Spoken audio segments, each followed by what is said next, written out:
There are stories that we don't have to write about. There are communities we don't have to exploit, you know? And I heard this thing, and I don't mean that we're exploiting communities when we tell stories, but it can be that way sometimes, you know? We don't have to talk about, sexual assaults of women just because it's the topic of the day. Do you have the means? Can you talk to a person without causing further harm? You know, these are all the things. Are you equipped to do that? These are the questions you should ask. And, you know, there is a way that we need to stop perpetuating the same harm that an external person may unwittingly do, or on purpose or uncaringly may do on our own communities, you know. This is Salam and Hello, where stories of joy and justice vibrate with the rhythm of Africa and the diaspora.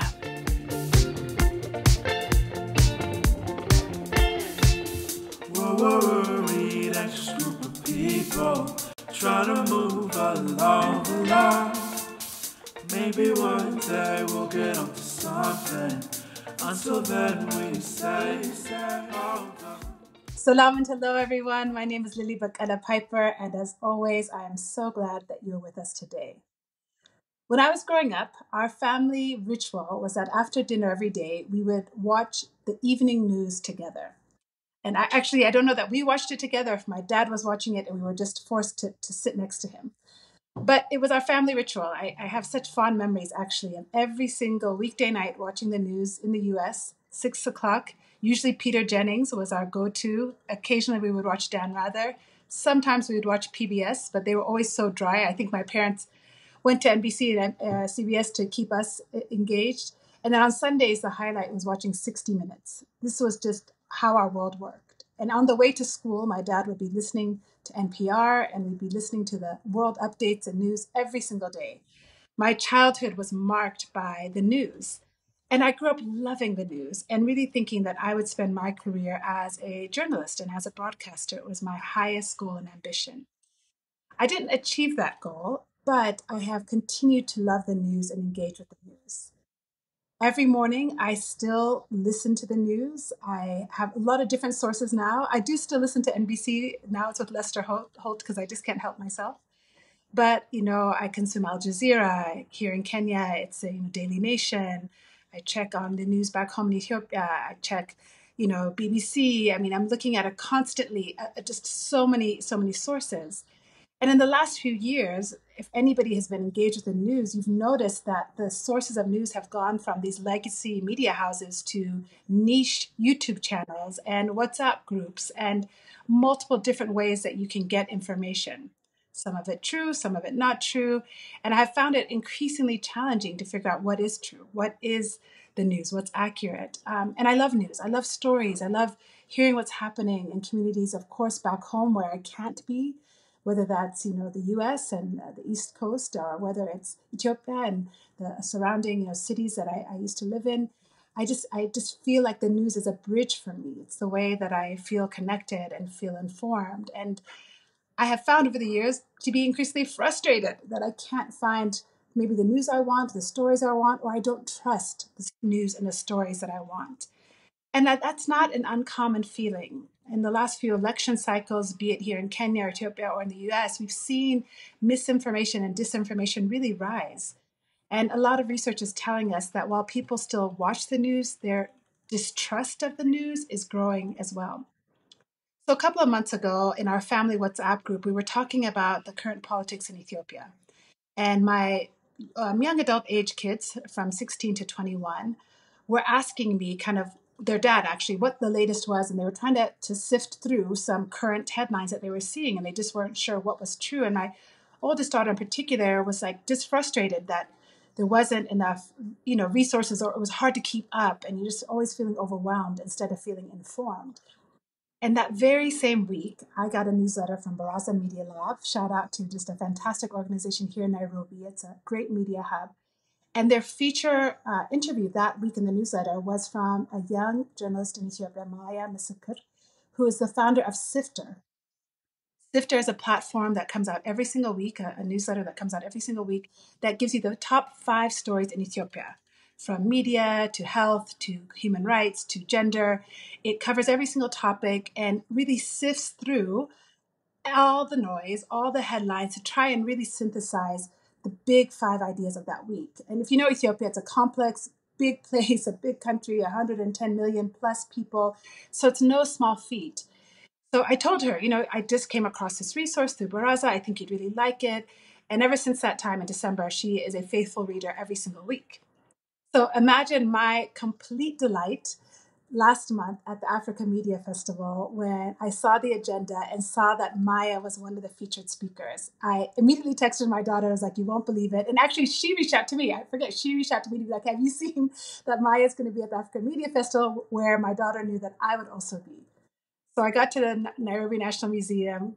The first person I basically saw was Maya. We were sitting in a drum circle, drumming on the invitation of the Nairobi Drum Circle. And I looked over and I was like, that is Maya Misikir. And I just couldn't believe both my good fortune and just the serendipity of it all, that I got to meet somebody who had become, for our family, like a part of our conversations, somebody who we were relying on to keep us abreast with the country we hold dear and the news that we so desperately want so that we can be engaged. So let me tell you a little bit about Maya before I welcome her to the show. She is a distinguished writer and journalist whose commitment to truth and objectivity has made her a respected voice in media. She brings a unique perspective to the discussion on the challenges and opportunities in delivering unbiased news coverage, again, by sifting through the headlines every single week. Throughout her career, she's navigated through complex societal dynamics, political landscapes, and cultural nuances, and her work focuses often on labor, women, and human rights, all the while upholding the principles of journalistic integrity. As a freelance reporter for esteemed outlets such as The Voice of America and Addis Fortune, where she served as deputy editor-in-chief, Maya's work embodies the essence of responsible journalism, rooted in truth, fairness, and accuracy. And let me add to that bio that just this January, Maya's platform, SIFTER, celebrated its 50th edition. So no small feat to put out every single week a list of stories that we all need. And I have so appreciated that her reporting covers, topics like Bitcoin and its entry into the Ethiopian market, gentrification in the city. These are really important topics that don't always make it to the headlines of these international outlets, but are nonetheless rooted in the realities of everyday life. Her reporting features stories not just from Addis Ababa, but all over the country, from Afar to Benishangul Gumuz, to Oromia, to Tigray, to Amhara. She makes sure that she reflects what the realities are, what the stories are from every single region. Recently, the news has been, covering, of course, Ethiopia's recent deal to get a port in Somaliland. And it was overwhelming to find stories that made sense of the situation. And the SIFTER was the first place I went to be like, okay, bring it to me, Maya, tell me what's going on. And I so appreciated being able to open that week's newsletter and find the stories that made sense of this current moment that we're in. And I have to say, she has an incredible knack for titles. The last few newsletters over the last several months have had titles like No Region Left Behind. Gentrification, is that you? Emergency, a state of being. So she is just a gifted writer, a gifted journalist, and somebody who I think is so necessary at this moment in time. So Maya, I truly just am so delighted and honored to welcome you to Salam and Hello and Kondam. Thank you so much, Lily. Those are really kind words, and it really warms my heart to know when you talk about the conversation you have within your family. For me, that is so affirming. That is very encouraging. Yeah. Thank you so much. Well, you have a fan base for sure, and we're 6 in our family, so you have 6 very faithful readers. But you have hundreds and thousands more. Your community is growing. So maybe the place I can start is, tell us a little bit about your career in journalism, how you got started, and then when you realized that SIFTER was a necessary resource to contribute to the media landscape. So I started working as a full-time journalist in 2020. That was 3 months that I started working. I got hired as a reporter in January 2020, and by March, Ethiopia has had the first COVID case. So it went straight from, oh, we are reporting on, day-to-day things to complete like emergency state and, reporting on a Yeah. catastrophe, basically. Um, I've been writing for many years, ever since I was in university. At Addis Ababa University, I remember my first job was as a contributor for this lifestyle magazine called Zoma. It's now defunct, but it was the first time I actually got paid for something that I did. And later on, I kept writing, but in different roles. And I know at times people tend to go from journalism to comms. I think mine was kind of reverse, where I started off in comms in like different settings in private enterprises and then social enterprises. And I think I found, like, in my personal opinion, all these kind of paths were a bit heartbreaking for me. I felt disillusioned. Mm. The private sector is the private sector. You're pushing an agenda as a comms, as the face, as the, writing those words. When Yes. you're working in a social enterprise, sometimes the things that you're working so hard to achieve and what's actually happening don't really align, and that could be, that could set you up for such a heartbreak. At least in the private sector, you know what you're getting into. Um, and then so journalism, I mean, I've been thinking about getting into journalism for such a long time. I've been talking about it. And in January 2020, I just made the leap. I emailed an editor at Addis Fortune. Addis Fortune is a weekly English newsletter, like really well established. And so I emailed them. I later will find out that, newsrooms in Ethiopia are perpetually understaffed. So, it was an easy, okay, come here, let's interview you. Had the I know. Welcome. When do you start? And so I started working there. It was very rigorous, style of reporting in that newsroom. I learned really a lot, and most of the things that I still apply to this day from that newsroom. Um, Mhm. yeah, that's kind of like a bit of it. That's in a nutshell, my journey. Yeah. Okay. Yeah. So you just celebrated your 50th edition in January of SIFTER. What sparked the idea to have a platform that would take all these headlines and bring them down, condense them into five key, must reads for the week? What brought you Right. to that moment? So in 2021, I was doing, like, journalism doesn't pay well. It can pay well at times. Most of the time, I feel that especially as a freelancer, you always have to kind of, you have to get the job that can allow you to do journalism, if that makes sense. So, yeah, and Absolutely. so I was doing media monitoring consultancy. And I started doing media monitoring for the UN here in Addis Ababa. And basically, that was a year because the UN also needed support at the time. There was at the height of the war. There was a lot of information coming out, some of it inaccessible because of language. It would be in Amharic. And so I was there to provide support to the staff. So I started compiling and kind of going through all types of news, whether that's, news coming from private media houses, state affiliated media houses, Amharic, English, prints, broadcast. And so I would do that. I would go through it, I would compile it, and then kind of figure out, okay, what are the trends looking like? What are the topics that are being talked about? What does this kind of indicate?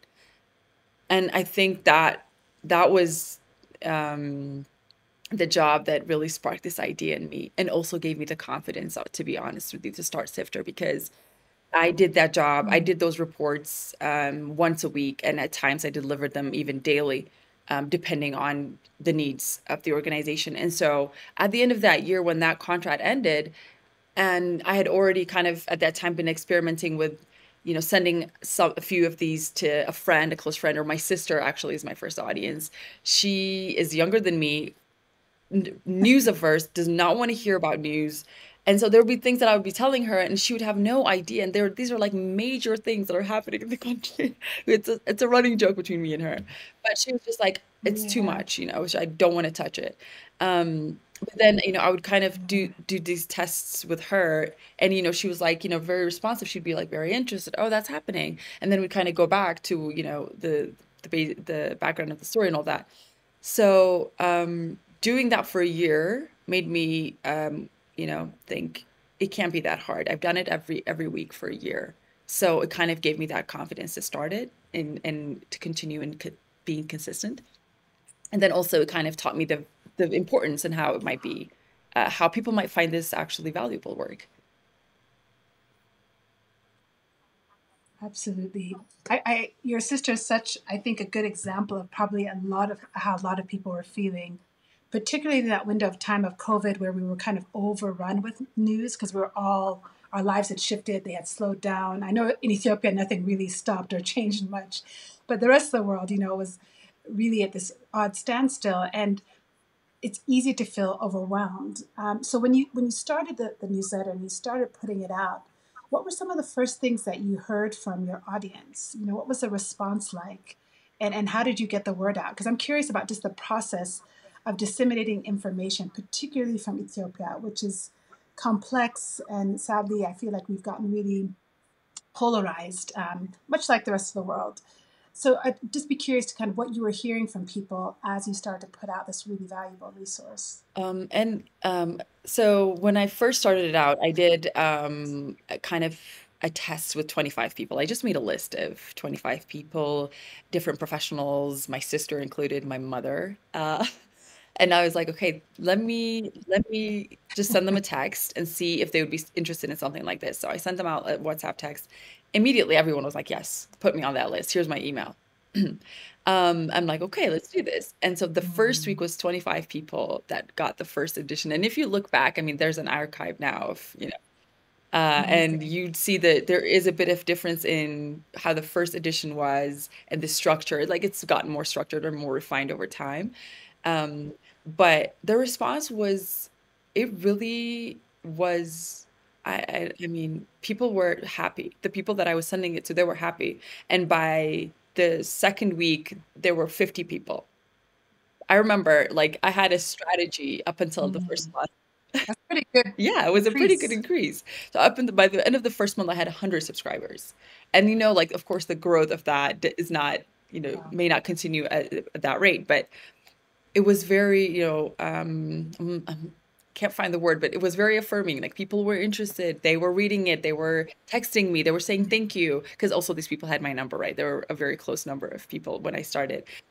And when you say that people were inundated with news and the updates, I've talked about this before in my newsletter. I really have a love-hate relationship with Google Alerts because I have Google Alerts set up. And then I also have the events that I attend, the news that I look out for, and so on, and the people that I interview for my stories. But getting that many updates, sometimes I'm just like, it's another Google Alerts. That's what this notification is. So Yeah. it is very, it can wear you Yeah. down. Absolutely. Yeah. And we can't appreciate enough really the work of journalists and those who are really trying to bring the stories from marginalized areas or places that are difficult to be in, conflict areas.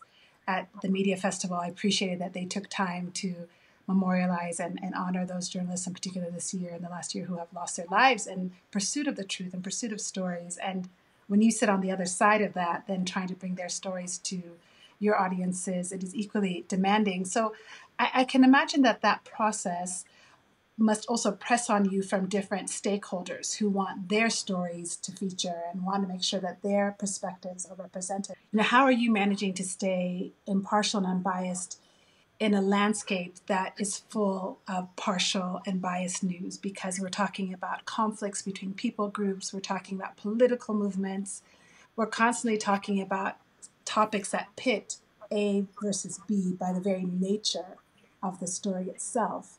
How are you managing that? Because I am struck by the breadth of your reporting and what you represent. It is, in my mind, very subjective, and I can only imagine the time it takes to come to that final five every week. Um, so the selection of the top five news, I mean, I do have a bit of discretionary power there. And I also do tell my readers that, I am particularly drawn to human rights issues, migration, labor rights. So, and then this on top of the fact that I look out for stories that do not get much coverage. So these are kind of like my priority areas. And then you have the news that's making the headlines, that's everywhere, that's covered by every media. Like you can't ignore those major headlines. Those will definitely make the cut. But if I see a story on, what you earlier said, a report on Benishangul Gumuz, or a story coming from that region, even though it's only one publication, I will include it, because if it wasn't for a couple of publications and these reports that are coming out from the Ethiopian Human Rights Commission, it's almost as if, at least like the stories that are coming out, it's just so not balanced, and so I would give priority to that. So kind of setting out these priority areas that I also communicate with my readers. That's how I manage to and include stories. Another thing is in the selection of the news sites themselves. I do tend to look out for sites that have more credibility, that have been reporting on issues without bias, that are well respected within Ethiopia as well, that have, good reporters and good editors doing good work. And so it's also on the news site selections. I might find news that may not be, too crazy to believe, but if it's on a news site that, has been putting out some things, I might just leave that one out, even though it's probably true. I wouldn't want to plug that in my newsletter. So there are like a few methods that I use. I also try my best, and these are very basic things that I learned on the first few months of the job at Addis Fortune. This back in 2020, but not omitting voices that may not fit the narrative. Um, as you might have noticed, or as subscribers may notice, I regularly include reports from the Ethiopian Human Rights Commission, but there are critical voices about the commission itself and the work that it does and the things that it downplays. So those will also make their way into my newsletter. It has its values, but and credit where credit is due, but it will also be, criticism will also be included. Which is what makes it so valuable to me, because while you do give us the top 5 stories, you always link us back to the original source, whatever language it was in. You'll offer all the language options, which is also so helpful. And I think that's what it is. It's not an excuse or a pass from us thinking ourselves critically about a topic or making our own analysis, but rather it's getting us the news from places that we may never come up in we don't have Google Alerts on. I do not have Google Alerts on for Ethiopia. So, if I'm not doing that every day and I'm relying on Al Jazeera, or if I'm relying on even Daily Nation to bring me the latest news, I'm going to miss so much. And that's what I appreciate about the work you're doing. Do you hear from people pushing back and wanting their either outlet or their community or their ideas represented more? Have you had, any of that in your Not inbox? yet, but I've had researchers reach out to me and say, take a look at this research that we've done that is pertinent to Ethiopian news, Ethiopian media, or media policy. I think it might work in your newsletter. And so, I think that's also a good start, and I would go through it, and I would include it. Initially, when I first started the newsletter, I was doing it. I would go with things that would interest me. I'm like, okay, this actually would be a good addition. Whereas now, after learning, after Yeah.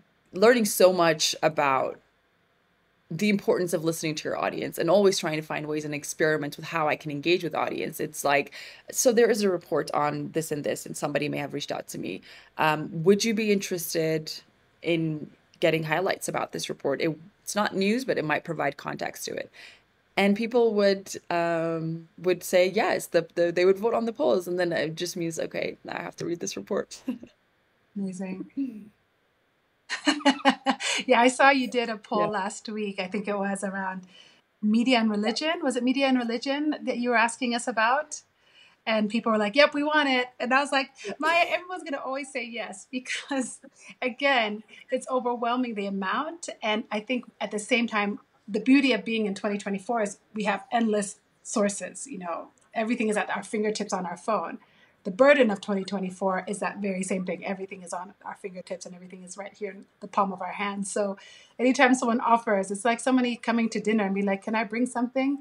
the polite thing is to say, no, it's okay, we're good. But the reality is, yes, please bring, please bring some drinks, you know. So we're grateful that you continue to offer those options to us. I want to talk a little bit about your other writing and then come back to SIFTER again, because you've also done writing for other outlets. And you did a story for the Voice of America about the traditional conflict resolution methods of the Amhara and the Oromo. And for me, as somebody who feels like I try really hard to understand my country and my culture, this was all new information to me. I didn't know about the Abagar system. I didn't know about the, Sinke stick. And I loved this story. Tell me a little bit about what that story meant to you, the reactions you may have gotten from it. And, how do you see traditional practices and cultural practices complementing modern journalism, in promoting understanding? So I really love doing that story. And the reason why is I'm always looking for stories that, like, the start of the story or the end to the story would be something that the community's doing to solve that problem, because the problems are endless. Yeah, And sometimes, when going through all this news and you're writing this, and I'm writing this newsletter, it's just, you know, it's like I don't want people to feel defeated when they read something, after you read. It's good to be informed. But I'm always looking for stories that, if possible, I would start from like this small solution that people are doing. And, it doesn't matter if the scale is not even nearly enough to solve what's at hand, but it is something that people are doing. And that's a fact that you see it everywhere, because people are always trying to manage their, whatever problems they have. So for me, yeah. absolutely. So for me, I was so happy that I was able to do that story, that I got green light from obviously editors. And the reaction was really good. I had editors reach out to me to say it was one of like got the biggest or like the highest hits on the website as well. So it was a really successful story for the outlet as well. And then as far as, what I think about, generally looking at this story and what it means, I think that it's more about looking to our own community for solutions, right? And I may not know about, enough about local or indigenous conflict resolution mechanisms for me to go into detail about that, but I can tell you how that applies to journalism. It's like when someone who is, a local who's talking about the story, who's writing the story, who knows the nuances of that community, who understands the complexities, writes that story, and that story can either inflame or it can come out with those details, with those important nuances, in order to actually be a means of reconciling communities. So it's absolutely applicable to our field Absolutely. as well. Yeah. Yeah, I loved that story clearly shows that people have agency.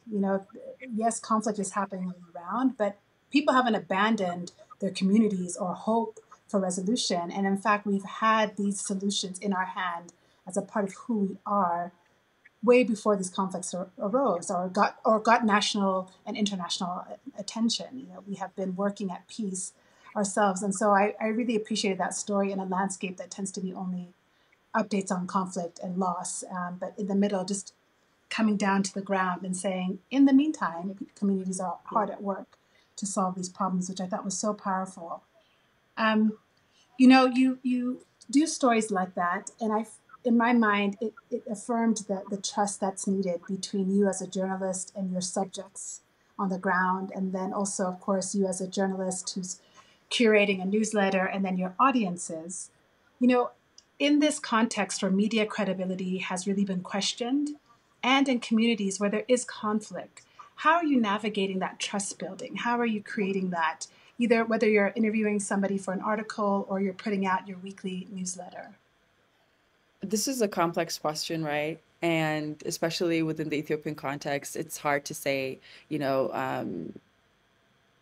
what media houses should do. And, because, I mean, going back to actually the earlier editions of SIFTER, I wrote an update on another report on media and ethnicity.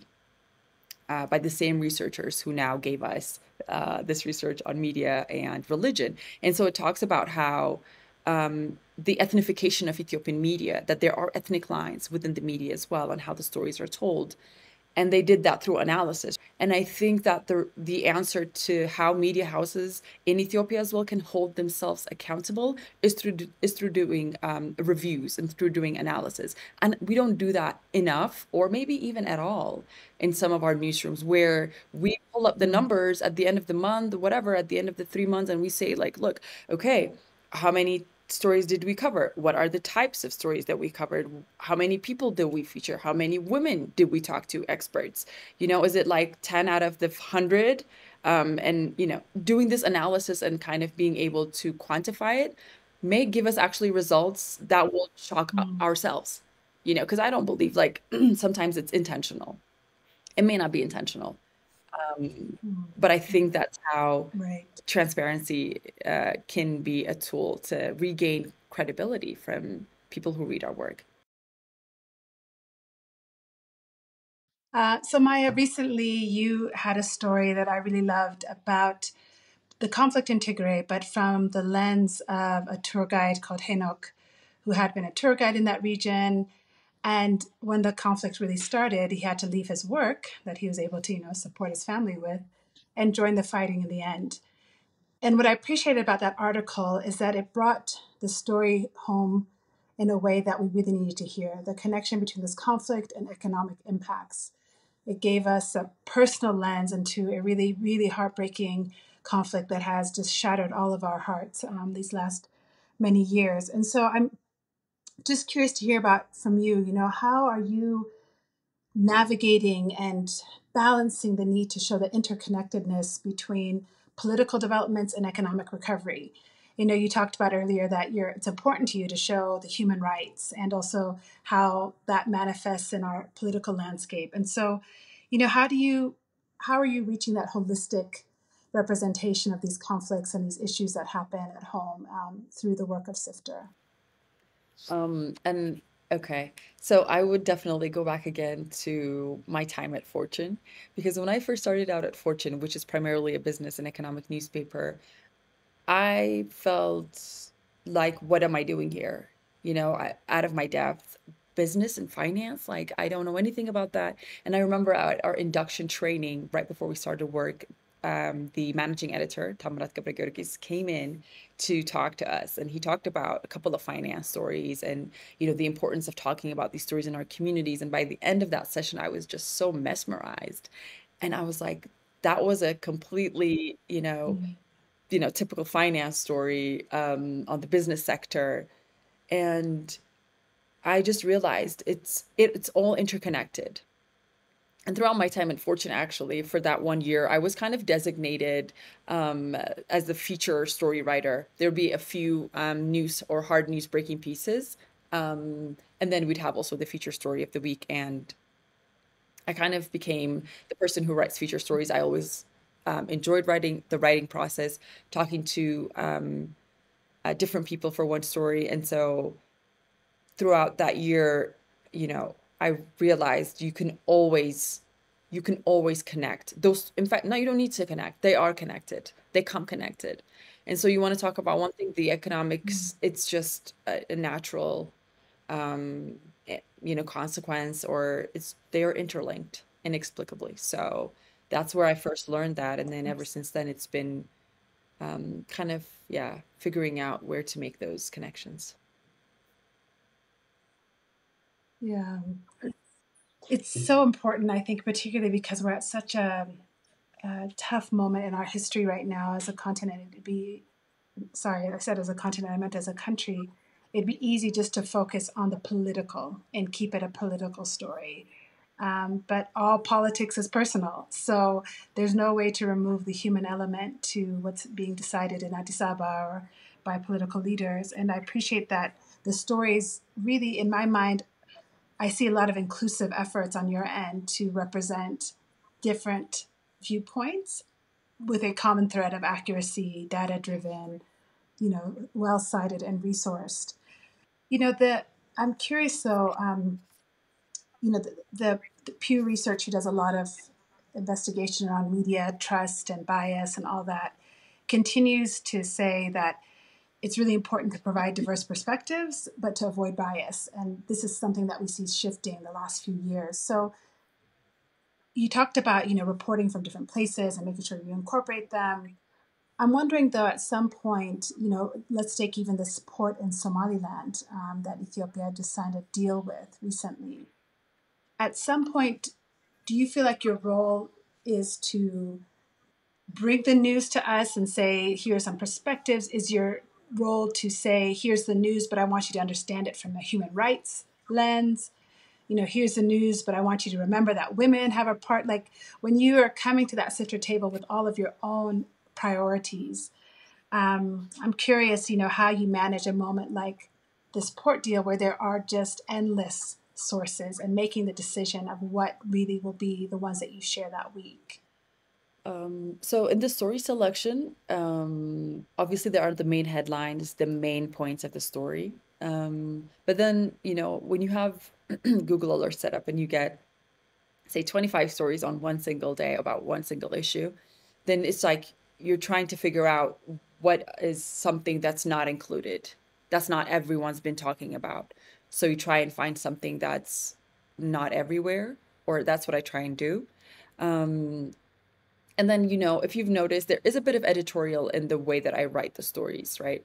Or the way that I write the newsletter. I might show my opinion about something, but at the end of the day, the links are there. It's also up to the audience completely to, figure out what their take on the situation is. That's my take. And it's not, I'm not trying to be forceful. I'm not trying to frame it as such. The situation, this is A, B, and C. I have my doubts. What do you think? That's kind of how I like to frame things.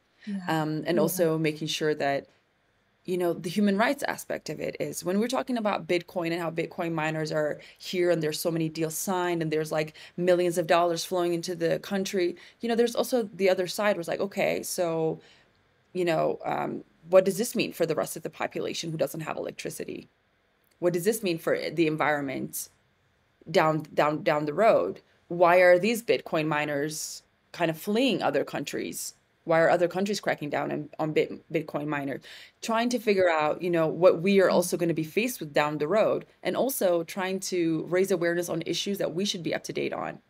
These are the things we need to start familiarizing ourselves with because these issues are going to be very relevant to us and that sort of thing, especially also when it comes to labor rights. When we're talking about investments, when we're talking about manufacturing, when we're talking about all these big things, and then you have people who are actually making that happen, and they never get, talked about as enough.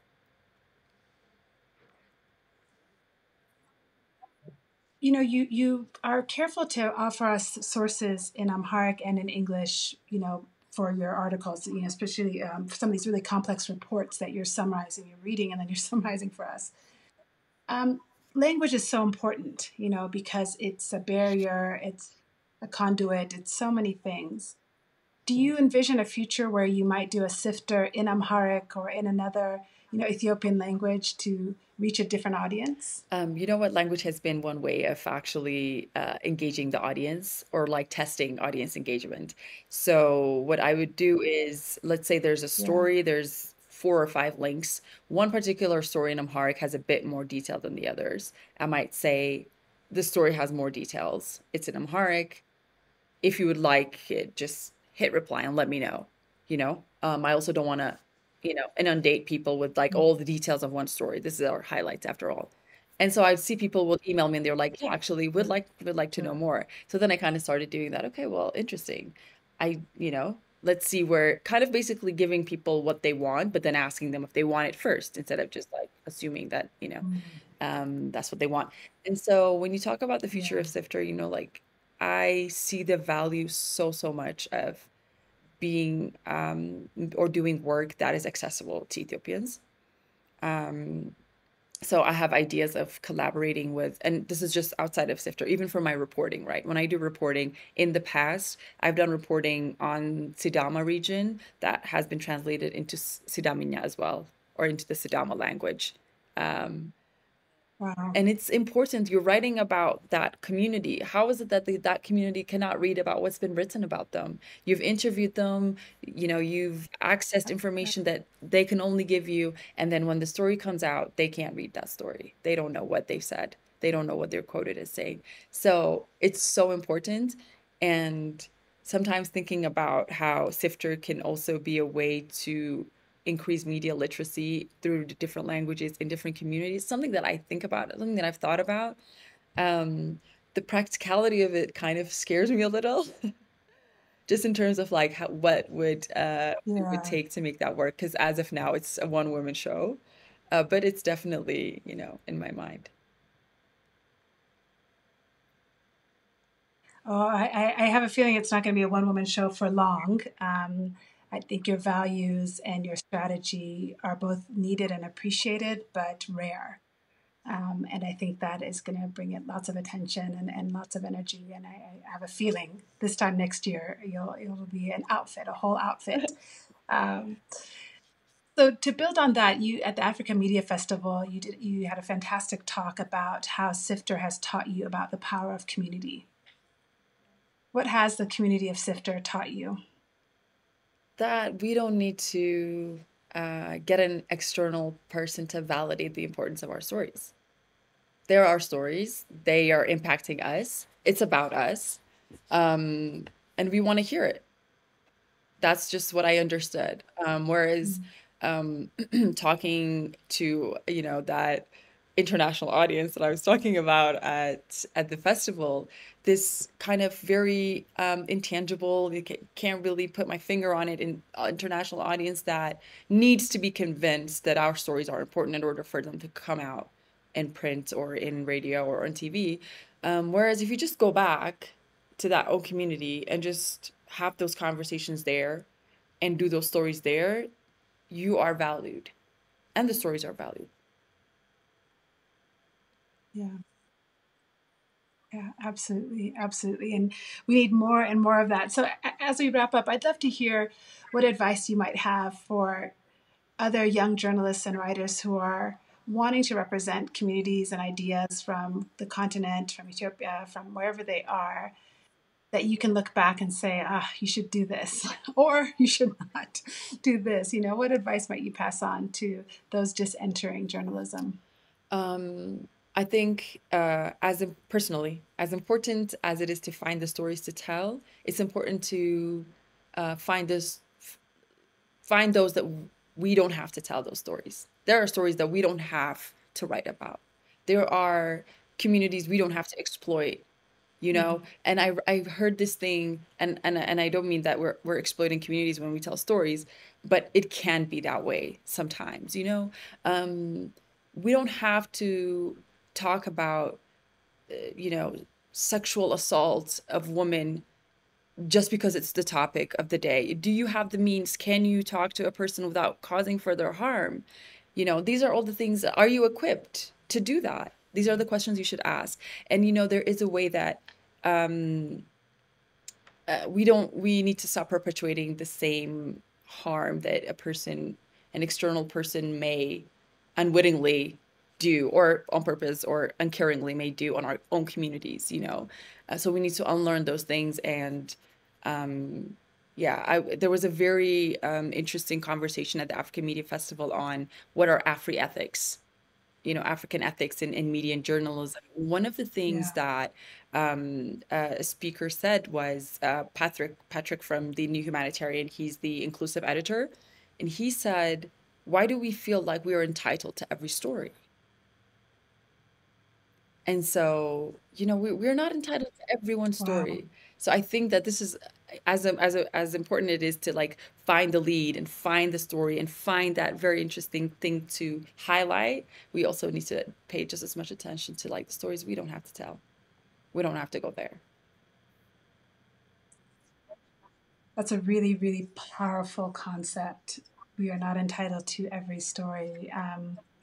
You've left me troubled. I'm going to have to sit with that a bit and think what that means even in my own work. Before we really let you go, I really am winding down. I'm also curious just when you say that, if there's a story in all of your sifting that has stayed with you, has haunted, might be too harsh a word, but that just remains, rooted in your spirit, in your psyche, that has been hard to sift?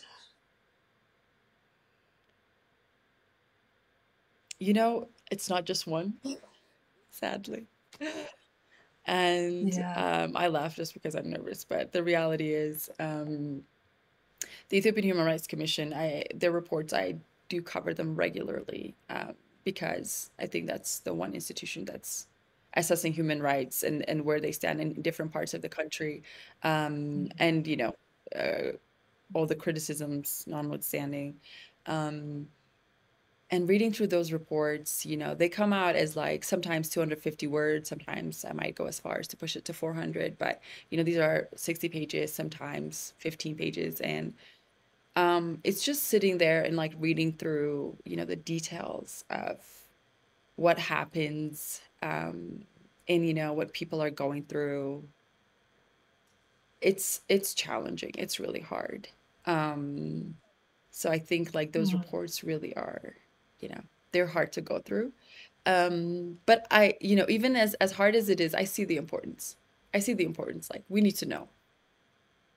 Yeah, absolutely. Absolutely. Yeah, as much as you're sifting the headlines for us, we shouldn't sift through people's heartache and the human rights violations that are happening daily, we know. Maya, what would you say to your readers in the diaspora outside of Ethiopia? What do we need to better appreciate about the realities of the media on the ground, the communities on the ground, that maybe just the distance, alone, even though I'm just across one border, I might as well be, You're anywhere in the world. I'm not on the ground. Yeah, so what do we need to know? What do we need to appreciate a bit better about the work that you're doing, the work that your fellow journalists are doing? um I don't know if this is specific to maybe the work. It does apply to the work that I'm doing and to what other journalists are also doing. But one thing that I would say, especially for Ethiopian diaspora, or and I don't want to be all giving directions. I'm not part of that community, but it's as this who's writing the story is as important as what's being said. Sometimes I have conversations with people that will tell me, "Oh, I read this." And I'm like, "Okay, but where did you read that?" And they would say, "It doesn't matter." I'm like, "That's actually, we can't even have this conversation right now unless you know where you read that from." And I know there are a lot of media houses that serve the Ethiopian diaspora in many different languages, many different formats. And while that's great, we need to, and it is extra work, but it is very important extra work where you kind of like assess, you know, what's their motive, what's their background, who's this media. Hmm. Absolutely. It's interesting in our own family. I guess we're three generations: my parents, myself, and then my kids. And we definitely all engage with different media platforms for the news differently. So even when we're together and we're having a conversation about the current political landscape, we have very different lived experiences with the conflict, or with the information we're getting. I guess I say conflict because that's what the reality has been the last couple of years. But we have three different generations, three different experiences with Ethiopia personally, then three different experiences with media. And so you're right, the source of our experiences and the sources of our information, they're not the same. And so we often can come to different conclusions, and that can be quite frightening at times because we're thinking, are we talking about the same thing? Are we talking about the same place? And it's a function of the differences in how we engage with information and then what we've experienced. My kids' experience of Ethiopia is so different. They lived there for 4 years. They were so young. Mine was so different. My parents were so different, and we need that nuance. We need that nuance to have, I think, a truthful understanding of our reality. So, thank you for that. That's such an important contribution. So, my very last question to you. We are in a series called "The Case for Hope," and we're talking to different people in different sectors who are doing lots of good work across, yeah, different things that affect our lives day to day. And so I was so keen to talk to you because you have offered me so much more hope around information, around truth, around Ethiopia, also more broadly. So I'd love to just hear from you, Maya. What is bringing you hope today?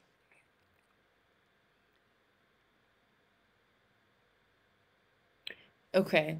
If I'm being completely honest, um, what does bring me hope in the work that I do, and I think maybe, it can apply to other parts, to other works, is that it's better that I do this story than when I don't, you know.